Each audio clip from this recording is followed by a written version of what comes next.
प्यारे दोस्तों, बहुत-बहुत स्वागत है आपका अपने चैनल यूजीसी नेट साहित्य दर्पण में। तो फ्रेंड्स, जैसे कि आपको पता है कि हम इस चैनल के माध्यम से NTA net, JRF, state, TGT, PGT की तैयारी हिंदी भाषा से कर रहे हैं। आज एक बहुत ही मोटिवेशनल वीडियो डालने का की इच्छा इसलिए हुई क्योंकि हमारे एक मित्र हैं जिनका कमेंट आया था कि वो तैयारी बहुत अच्छा कर रहे हैं। जैसा कि आपने थंबनेल में देखा कि उन्होंने लिखा भी है कि हम 2 से 3 बार रिवीजन भी करते हैं या हम 1-2 बार एग्जाम दे चुके होते हैं, फिर भी हमारा कॉन्फिडेंस लो क्यों होता है? फिर भी हमारे कॉन्फिडेंस में इतना वीकनेस क्यों होती है? क्या वो ऐसी वजह है?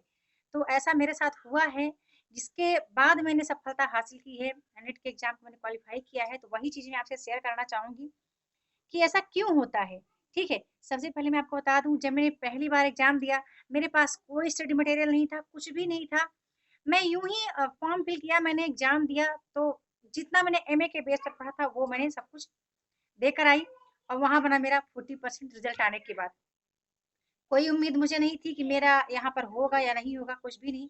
जब मैंने दूसरी बार एग्ज़ाम देना स्टार्ट किया, तो इस बार मैंने बुक्स लिए। बुक्स मेरे पास केवल 2 थीं। आचार्य रामचंद्र शुक्ल का हिंदी साहित्य का इतिहास था और डॉक्टर नगेंद्र और सरस्वती पांडे, गोविंद पांडे की पुस्तक थी। उससे मैंने पढ़ना स्टार्ट किया, तब भी मेरा कॉन्फिडेंस लो ही था, क्योंकि इतना कोई गाइड करने वाला उस समय था नहीं कि कैसे होना है, क्या करना है। इसके बाद मेरी मुलाकात हुई थी स्मिता मैम से, उनको मैंने कॉल किया, बुक्स भी उन्होंने मुझे बताए थे।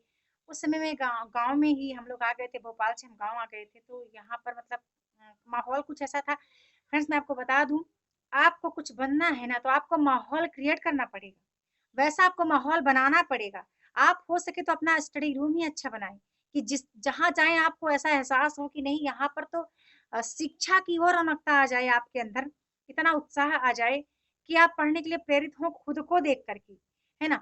तो जब मैं गाँव में थी तो मुझे खुद को ही प्रेरित करना पड़ता था कि मुझे पढ़ना है, मुझे बनना है। लोगों के साथ ऐसे बैठ के मैं अपना टाइम वेस्ट नहीं करती थी। तो वही यहाँ मैं आपसे कहना चाहूँगी कि जब मैं दूसरी बार तैयारी की तो मेरी तैयारी ठीक थी, इतना मतलब तब भी मुझे कॉन्फिडेंस नहीं आ रहा था। पर जब मैंने फॉर्म फिल किया, मैंने पेपर दिया, पेपर देने के बाद जब मेरा रिज़ल्ट आया और रिज़ल्ट बना था मेरा 57% और कट ऑफ आया 59 59%, 2% मेरा रह गया। इस बार मैं हताश नहीं हुई, क्योंकि मुझे लगा नहीं था कि मेरा इतना बनेगा। मेरी तैयारी जैसे-तैसे चल रही थी और मैं टाइम बता दूँ, स्टडी के लिए मैं हमेशा से 4 से 5 घंटे मैंने दिए थे टाइम, पर कमी कहाँ रह गई थी बता दूँ, बताना चाहूँगी उसी कमी को, कि मेरा कॉन्फिडेंस लो कहाँ हुआ, ये बात मुझे तब पता चला जब मेरा रिज़ल्ट आया, कि मैंने मॉक टेस्ट किए नहीं थे। मैंने तैयारी अच्छी की, मैंने नोट्स बनाए थे, मैंने रिवीजन किए थे, लेकिन मैंने मॉक टेस्ट नहीं किए थे और मॉक टेस्ट ना करने की वजह से मेरा 2% से रह गया।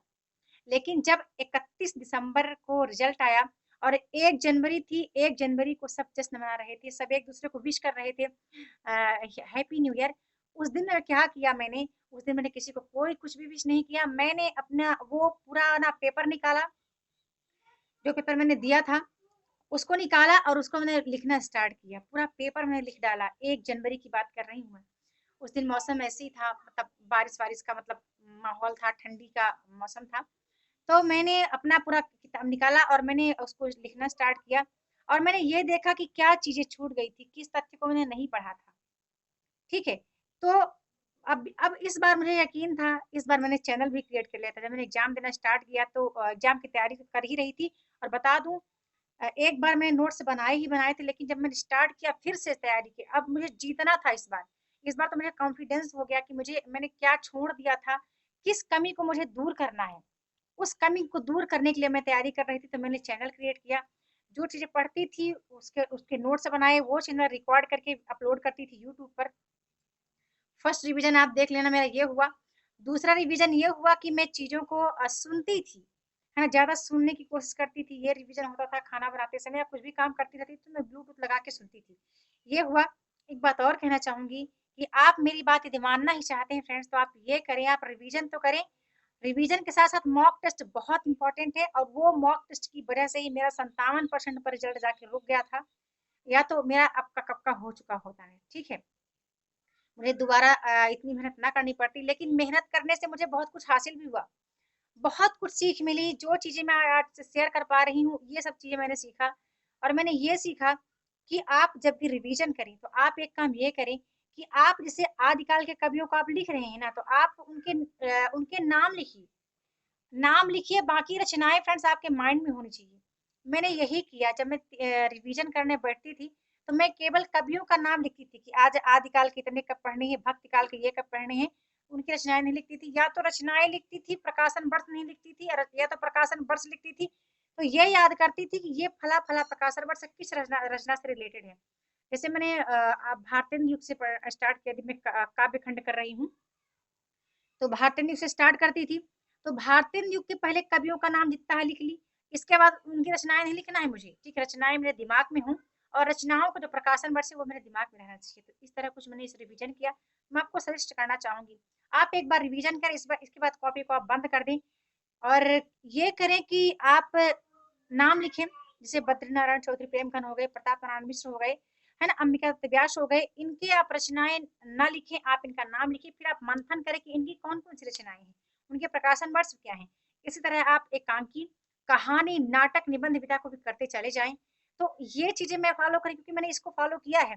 हाँ, अब मैं बात करती हूँ मॉक टेस्ट की। बहुत बहुत ज्यादा कमेंट मेरे पास आते हैं कि मैं मॉक टेस्ट कहाँ से करें। तो दरअसल बताना चाहूंगी फ्रेंड्स, मॉक टेस्ट के लिए मैंने क्या किया था, एक भरत कुमार करके ऐप है, वहां मैंने फर्स्ट पेपर के लिए मॉक टेस्ट किया। अच्छा था, मुझे काफी अच्छा लगा वो, वहां मैंने किया। बाकी मॉक टेस्ट बता दूं, ज्यादातर पेड ही होते हैं, फ्री वर्जन ज्यादा है नहीं, प्ले स्टोर पर मैंने देखे हैं। तो उसको हो सके तो आप डाउनलोड कर लें, भरत कुमार ऐप करके है, जहाँ फर्स्ट पेपर आप अच्छे से कर सकते हैं। लेकिन सेकंड पेपर की बात करूं, तो मैंने प्ले स्टोर से क्या किया कि मैंने पीडीएफ निकाल लिए थे पीवाईक्यू के, और हिंदी के पीवाईक्यू के, जो कि 2005 से लेकर के 2019 18 तक के थे, 19-20 उसमें नहीं है। तो उनको मैंने क्या किया कि 2012 से लेकर के और 18 तक की, मैं वहां तो मॉक टेस्ट का वो ऑप्शन था नहीं, तो मैं क्या करूं कि मैं लिखती चली जाती थी, ठीक है, मैं लिखती चली जाती थी, और बाद में टिक कर लेती थी कि मतलब मैंने ए का बी किया, पहले का तीसरा किया, दूसरे का ऐसा करके, और फिर मैं बाद में मिलान करती थी। तो एक से या दो दो मॉक टेस्ट में डेली करती थी। जब मेरा एग्जाम आना था, यानी एग्जाम के 20 दिन पहले, ठीक है, एग्जाम के 20 दिन पहले मैंने ये मॉक टेस्ट कंटिन्यू किए हैं। दो किए हैं फर्स्ट पेपर के लिए, दो करती थी सेकंड पेपर के लिए। तो ये आपके लिए बहुत इंपॉर्टेंट है, जब तक आप मॉक टेस्ट करेंगे नहीं तो कहीं ना कहीं आपका कॉन्फिडेंस लो होता चला जाएगा। जब आप मॉक टेस्ट करना स्टार्ट कर देंगे तो आपका कॉन्फिडेंस लेवल बढ़ेगा। आपने कितना भी पढ़ा है फ्रेंड्स, कितना भी पढ़ा है, लेकिन आप मार खाओगे तब जब आपने रिवीजन और मॉक टेस्ट नहीं किया। आपने रिवीजन बहुत अच्छा किया है, लेकिन मॉक टेस्ट आप करेंगे तभी जाके कुछ हो पाएगा, तब आपको समझ में आएगा कि आपकी तैयारी कहाँ है। क्योंकि सब कुछ याद रखना इतना आसान नहीं है, है ना, इतनी बड़ी किताब को हम इतना ज्यादा स्टोर नहीं कर सकते माइंड में, कुछ चीजें भूलती जाती हैं, मुझे भी भूलती हैं। अब मुझे भी भूल रही थी, अभी भी मुझे भूल जाती हैं, है ना, ये कोई बड़ी बात नहीं है, कोई भी सारी चीज याद नहीं रखता। कोई कितना भी विद्वान हो कह दे कि मुझे सब याद है, नथिंग। मैं बता दूं, चीजें भूलती रहती हैं, रिवाइज होती रहती हैं। तो आपको करना ये है कि आप रिवीजन करते चले जाएं, 8वें दिन कर लें, उसी को 15वें दिन में एक बार रिवाइज कर लें, देख लें। हमारा माइंड ऐसा है, जो चीजें आपने पढ़ा है, एक साइकोलॉजिकल बात कह रही है कि जो चीज आपने पढ़ा है, यदि प्रश्न आता है एग्जाम टाइम में, तो वो आपके माइंड में कहीं ना कहीं बात रहेगी कि हमने ये फला फला इनको पढ़ा था। हाँ, बिल्कुल सच बात कह रही है कि वो चीजें आपको याद रहेंगी, है ना। तो इतना ही कहना था फ्रेंड्स कि आप मेरी बात मानो कि जिस तरह मैंने फॉलो किया, आप मेरे कुछ रूल हैं उसको फॉलो कर लो।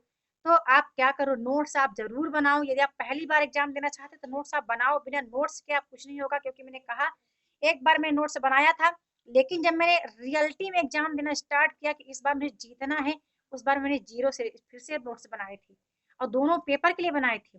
फर्स्ट सेकंड पेपर का तो नोट्स काफी अच्छा बनाया, लेकिन जो फर्स्ट पेपर था उसका केवल पीवाईक्यू का नोट्स बनाया मैंने। बाकी और जैसे शिक्षण के उद्देश्य हैं, शिक्षण की विशेषताएं हैं, शिक्षक और शिक्षार्थी का संबंध कैसा होना चाहिए, इकाई 2 का मैंने शिक्षण अनुसंधान से मतलब रिसर्च एप्टीट्यूड का बनाया था मैंने। संप्रेषण का मैंने नोट्स बनाया, उधर मैंने हायर एजुकेशन का नोट्स बनाया, पीपल इन्वायरमेंट का मैंने नोट्स बनाया था, और कंप्यूटर का तो बहुत शॉर्ट नोट्स बनाया था मैंने। जो मतलब जो चीजें आती हैं वही चीजें मैं लिखती चली जाती थी। तो मेरी बात मानो, आप आज एक काम करो, जब फ्री हो जाओ तो आप ये नोट करो कि भारतेंदु के कितने कवियों का आपको नाम याद रखना है, कवियों की रचनाएं रखनी है। जैसे छायावादी का नोट कर लेना है, केवल नाम लिखो उनकी, छायावादी कवियों का नाम लिखो। प्रगतिवादी प्रयोगवादी नई कविता, है ना? ये एक दिन में करो। टाइम देना पड़ेगा फ्रेंड, मैं बता रही हूँ टाइम देना पड़ेगा। इस समय यदि आप ज़्यादा से ज़्यादा कम से कम 4 से 5 घंटे आप टाइम दें स्टडी के लिए। कम से कम 2 से ढाई 3 घंटे आप सेकंड पेपर के लिए दें, ऐसे 2 घंटे आप फर्स्ट पेपर के लिए दें। क्योंकि मुझे याद है, एक बात कहना चाहूँगी कि जो इंसान सूर्य से 3 घंटे पहले जगता है उसे कोई नहीं हरा सकता, ठीक है? मेरी बात याद रखना। और मेरी दिनचर्या भी कुछ ऐसी ही है कि मैंने कभी सूर्य से 2 घंटे 3 घंटे पहले ही मैंने जगा है। आज की बात नहीं कह रही हूँ, ये मेरी पुरानी आदत है। जब मैं 9th 10th में थी, या यूँ कहें कि 6th क्लास से थी, तब से मेरी ये आदत रही है ना? तो आप अपनी तैयारी को बेहतर करते चले जाएँ, लेकिन कुछ टिप्स अलग से अपनाएँ।